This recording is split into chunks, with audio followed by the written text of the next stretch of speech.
Hey, Dr. Morgan Nolte here, founder of Zivli and the Reshape Your Health podcast. We help you lower insulin resistance for long-term weight loss and better health.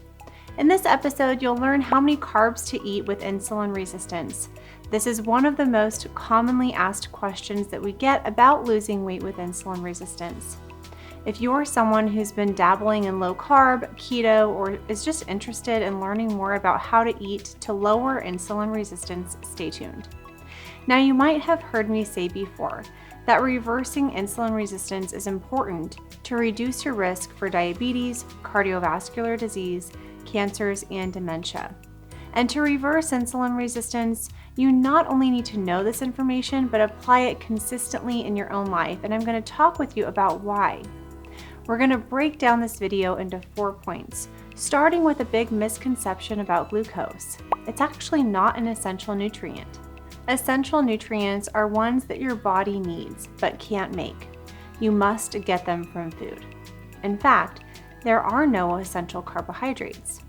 Glucose is a type of simple sugar or carbohydrate. Knowing that there are no essential carbohydrates, you may be wondering why the dietary guidelines for Americans recommend we get 45 to 65% of our calories from carbohydrates. Great question. Why would they suggest we get over half of our calories from a non-essential nutrient? Or maybe you remember the pyramid with all of the cereal and grains on the bottom? There's even a recommended dietary allowance, or RDA, for glucose. It's 130 grams per day. That's the amount of glucose found in about 3 cups of white rice, 10 slices of white bread, or 5 cups of beans. This is considered the amount of glucose required to meet the needs of the obligatory tissues in 97.5% of the adult population. The obligatory tissues require glucose. These can't run on ketones, which are a byproduct of fat metabolism. Obligatory tissues include parts of your brain, kidneys, red blood cells, and neurons. Now you may be thinking, if parts of my body need glucose, why is glucose not an essential nutrient? That brings us to point number 2. Your body can make its own glucose. Glucose is not an essential nutrient because what glucose is needed can be made in your body by nutrient substrates or body fat. So you can safely eat a lower carbohydrate intake than the RDA. That's why for most adults with insulin resistance, 100 to 130 grams of net carbs a day is causing an unnecessary rise in insulin. The only reason someone with insulin resistance would want to eat that level of carbohydrates is to fuel moderate to high intensity exercise. As you can see from this graphic, low intensity exercise, determined by your heart rate and speed of movement, can be fueled largely by fat. So if you don't really need any glucose, how much is a realistic goal? This takes us to point number 3, how to determine your personal carbohydrate level. In Dr. Bickman's book, Why We Get Sick, he suggests matching your carbohydrate intake to your degree of insulin resistance. And we would also argue your frequency and intensity of exercise. The more insulin resistant you are, the fewer carbohydrates you can tolerate. The more active you are, the more carbohydrates you can tolerate. Here's the insulin resistance quiz from his book. As we go through it, tally up how many symptoms of insulin resistance you have. Do you have more fat around your belly than you'd like? Do you have high blood pressure? Do you have a family history of heart disease? Do you have high levels of blood triglycerides? Do you retain water easily? Do you have patches of dark-colored skin or little bumps of skin called skin tags around your neck, armpits, or other areas? Do you have a family member with insulin resistance or type 2 diabetes? Do you have polycystic ovarian syndrome for women or erectile dysfunction for men? All of these questions reveal some connection to insulin resistance. If you answered yes to one question, you likely have insulin resistance. And Dr. Bickman recommends keeping your carbohydrate intake to 50 to 100 grams per day. In his book, he doesn't specify if this means total carbs or net carbs. We suggest using this as a net carbohydrate goal. And net carbs are the total carbs minus the fiber. So these 50 to 100 grams of carbs would be coming just from the starches and sugars in your diet and would not include grams of fiber. If you answered yes to any 2 questions or more, you most certainly have insulin resistance. If this is you, Dr. Bickman suggests more of a ketogenic approach at 50 grams or less of net carbs per day. If you're eating the standard American diet, you're likely far exceeding this range, and that is okay. Please don't freak out or turn this video off thinking that there's no hope. You can change your eating habits. It's usually more mentally doable if you make small changes that stick rather than trying to overhaul your diet overnight. Just look through the YouTube comments. People leave stories all the time about how they switched to a low-carb diet and reversed their diabetes.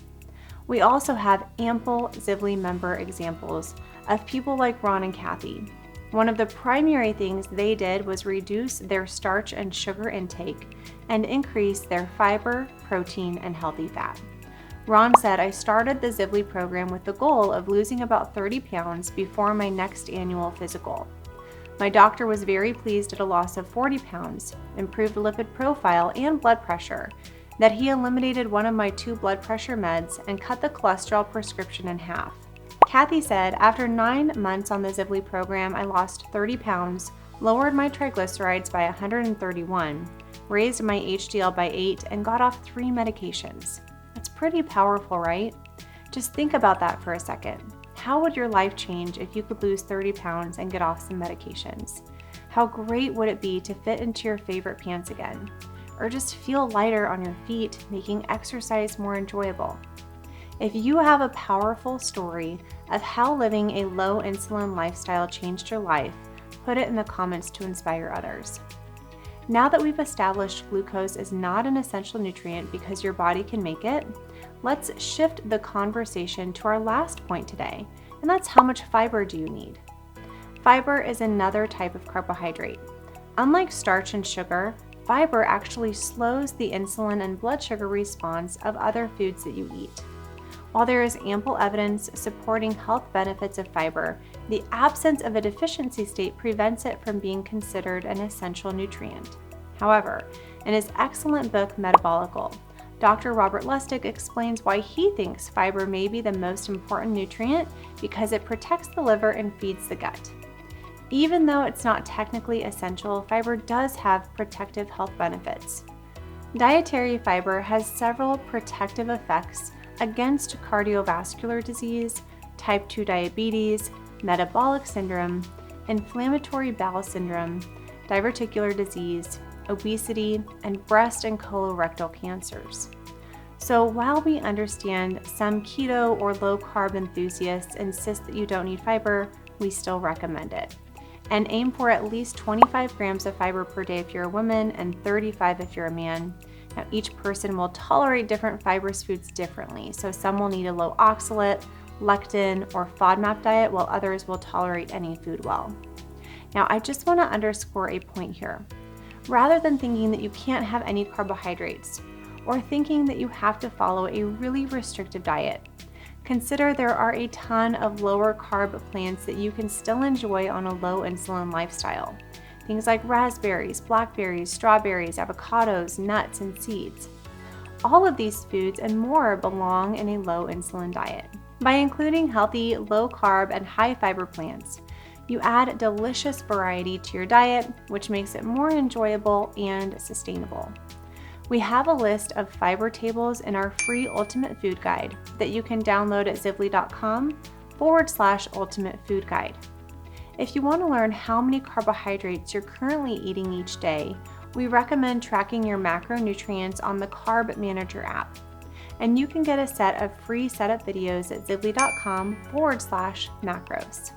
Another great way to determine your personal carbohydrate tolerance is by using a continuous glucose monitor.